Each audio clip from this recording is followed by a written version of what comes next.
आप सोच लीजिए कि हम जैसे वर्कर को जब फ़ोन पर धमकाया जाता है, तो एक आम वोटर को क्या किया होगा?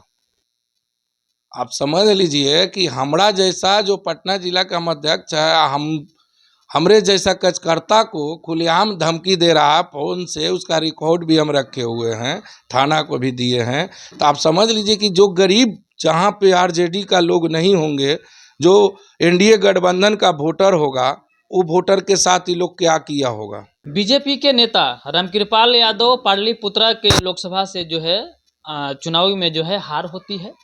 लालू सुप्रीमो की बेटी जो मीसा भारती हैं वो जीत हासिल करती है। लेकिन अगर हम बात करें तो चुनाव के पहले और चुनाव के 1-2 दिन बाद भी बहुत ही माहौल बना रहा कि आखिर कौन जीतने वाला है पाटलिपुत्र लोकसभा से, क्योंकि हॉट सीट बना हुआ था पहले ही, क्योंकि एक तरफ लालू यादव की बेटी, दूसरी तरफ जो है बीजेपी के वरिष्ठ नेता रामकृपाल यादव, और अगर हम बात करें तो बीच में मेरे साथ चंदन यादव जी जुड़ गए हैं। चंदन यादव जी का यही कसूर है कि एक जिस पार्टी में रहते हैं बहुत ही मजबूती के साथ काम करते हैं, लेकिन अब देखिए जो कि एनडीए का जो समर्थित पार्टी लोजपा आर है, उनके एक बहुत ही अच्छे नेता हैं, इनको भी धमकियाँ आती है कि भैया आप जो है एनडीए के साथ छोड़ दीजिए और हमको आप सपोर्ट करिए। क्या पूरा कहानी है, क्या पूरा मामला है, हम इनसे बात करेंगे।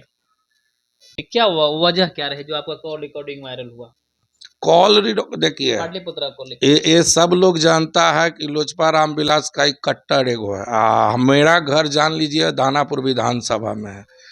हम दानापुर विधानसभा, यहाँ जादवों का घर है। सबको खटकता है कि एक जादव होकर के ही हम लोग का विरोध करते हुए लोजपा का काम करता है। 31 तारीख को इलेक्शन का एक दिन पहले 31 तारीख को हमको फ़ोन आया, बोला भैया आप हमको पहचान रहे हैं? मैं नहीं पहचान तो नहीं रहे हैं। तो हम फलाने आदमी रहे, विकास यादव बोल रहे हैं, फैक्स अध्यक्ष है तनपुर। तो हम बोले हाँ बोलिए क्या बात है। तो बोल रहा है कि भाई आप आरजेडी को सपोर्ट कीजिए। हम कि आरजेडी को हम काहे सपोर्ट करें, हम लोजपा यार का 22 साल 20 साल से है, हम पार्टी में हम योगदान दिए हुए हैं, पार्टी के लिए हम मर मिटने के लिए तैयार हैं, हम आपको काहे साथ देंगे। हम तो आपको नहीं बोल रहे हैं कि हमारा लोजपा को साथ दीजिए या एनडीए गठबंधन को साथ दीजिए, आप ही कहने वाले कौन होते हैं। तो नहीं, आप गलत दिशा पे जा रहे हैं। हम कि कहाँ जा रहे हैं, क्या करेंगे वो हम समझेंगे ना, आप कौन होते हैं करने के लिए। फिर वो अपना फ़ोन काट दिया।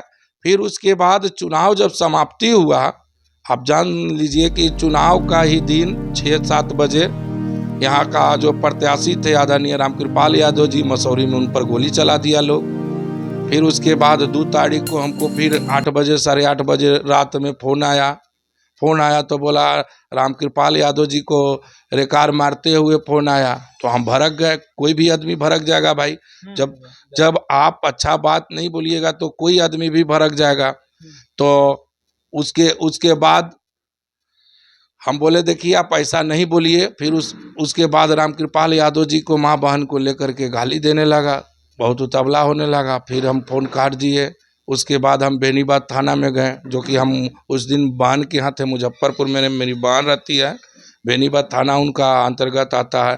हम दानापुर थाना से संपर्क किए तो दानापुर थाना प्रभारी बोले कि आप ऐसा कीजिए, जो आपका कॉल कहाँ से आया है आप अभी वहाँ एक सनहा के तौर पे आप वहाँ दे दीजिए। हम गए वहाँ पे तो शाम में रात था, 11 साढ़े 11 हो चुका था। तो कोई पदाधिकारी थे नहीं, इसलिए कि सुबह में काउंटिंग था। तो सब लोग बोले कि आप ऐसा कीजिए ना चंदन जी से सुबह आइए। तो सुबह में हम लोग गए, सुबह गए तो एगो सनहा अपना वहाँ दे दिए। तो क्या हुआ, वो सनहा वगैरह दे दिए, थाने को अब दिए, तो उसके बाद प्रशासन उस पर छानबीन कर रही है। कल हम फ़ोन किए थे तो प्रशासन बोला कि हम आपका काम कर रहे हैं, बहुत जल्द जो धमकी दिया है उसको हम लोग गिरफ्तार कर लेंगे। आपका जो मामला है 31 तारीख को उठता है, आपको सब किसी और पार्टी को सपोर्ट करने की, आप इस पार्टी को सपोर्ट नहीं करिए, चलिए ठीक है।